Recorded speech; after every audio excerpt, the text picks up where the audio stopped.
ಚುನಾವಣೆ ಅಂತ ಬಂದಾಗ ಕೃಷ್ಣ ಬೈರೇಗೌಡರು ಬರ್ಬೋದಾ ಹಿನ್ನೆಲೆಗೆ? ನೋಡಿ, ನಾನು ಜನ ನನಗೆ 6 ಬಾರಿ ಶಾಸಕರನ್ನಾಗಿ ಮಾಡಿದ್ದಾರೆ ಕರ್ನಾಟಕದಲ್ಲಿ.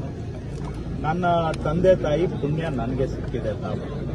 ಇದಕ್ಕಿಂತ ಜೀವನದಲ್ಲಿ ನಮ್ಗಿನ್ನೇನು ಬೇಕು? ಕಾಂಗ್ರೆಸ್ ಪಕ್ಷ ನನ್ನನ್ನ 3 ಬಾರಿ ಮಂತ್ರಿ ಮಾಡಿದೆ. 5 ವರ್ಷ ಕೃಷಿ ಮಂತ್ರಿಯಾಗಿ ಸಂಪೂರ್ಣ ಅವಧಿಗೆ ಕೆಲಸ ಮಾಡಿದವನು ನಾನು ಒಬ್ಬನೇ ಅನ್ಸುತ್ತೆ 40 ವರ್ಷದ ಇತಿಹಾಸ.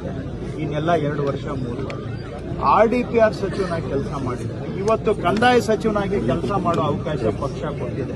ಕೈ ತುಂಬಾ ಕೆಲಸ ಇದೆ ನನಗೆ. ದಿನದಲ್ಲಿ 24 ಗಂಟೆ ಅಲ್ಲ, 48 ಗಂಟೆ ಇದ್ರೂ ಕೂಡ ಸಾಲೋದಿಲ್ಲ, ಅಷ್ಟು ಕೆಲಸ ಇದೆ. ನಮ್ಮ ಅಧಿಕಾರಿಗಳೇ ನಮ್ಗೆ ಕೆಲಸದ ಒತ್ತಡ ಜಾಸ್ತಿ ಆಗ್ಬಿಟ್ಟಿದೆ ನೀವು ಬಂದ್ಮೇಲೆ ಅಂತ ನನ್ನ ಮೇಲೆ ಕಂಪ್ಲೇಂಟ್ ಮಾಡ್ತಾರೆ. ಇಷ್ಟೆಲ್ಲ ಇರೋವಾಗ ಯಾಕೆ ಇರೋ ಕೆಲಸ ಮಾಡೋಣ?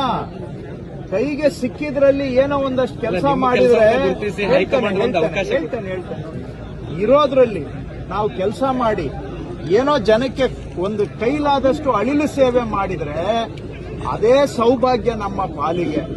ಪ್ಲಸ್ ನನ್ನ ಪಕ್ಷದಲ್ಲಿ ನನಗೆ ಇಲ್ಲಿವರೆಗೂ ಕೂಡ AICC ಅಧ್ಯಕ್ಷರಿಂದ ಹಿಡಿದು ಯಾರೇ ಪಕ್ಷದ ಪದಾಧಿಕಾರಿ ಇರಲಿ, ಮುಖ್ಯಮಂತ್ರಿಗಳೇ ಇರಲಿ, ವೈಯಕ್ತಿಕವಾಗಿ ನನಗೆ ಗೌರವ ಕೊಟ್ಟಿದ್ದಾರೆ. ಆ ಗೌರವದ ಮುಂದೆ ಯಾವ ಅಧಿಕಾರನೂ ಕೂಡ ಸಮ ಅಲ್ಲ.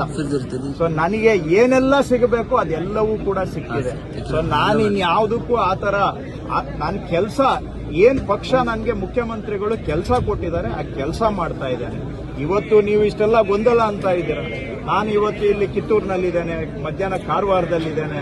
ನನ್ನ ಕೆಲಸ ನಾನು ಮಾಡ್ತಾ ಇದ್ದೇನೆ. ಯಾಕಂದ್ರೆ ನಮಗೆ ಏನೋ ಸಿಕ್ಕಿರೋ ಅವಕಾಶದಲ್ಲಿ ಕೆಲಸ ಮಾಡಬೇಕು. ನನ್ನ ಪಕ್ಷ ನನಗೆ ವೈಯಕ್ತಿಕವಾಗಿ ಗೌರವವಾಗಿ ನಡೆಸಿಕೊಂಡಿದೆ. ಪಕ್ಷದಲ್ಲಿ ನನಗೆ ಗೌರವ ಇದೆ. ಅದಕ್ಕಿಂತ ಬೇರೆ ಆಸೆ ಯಾವುದೂ ಇಲ್ಲ ನನಗೆ.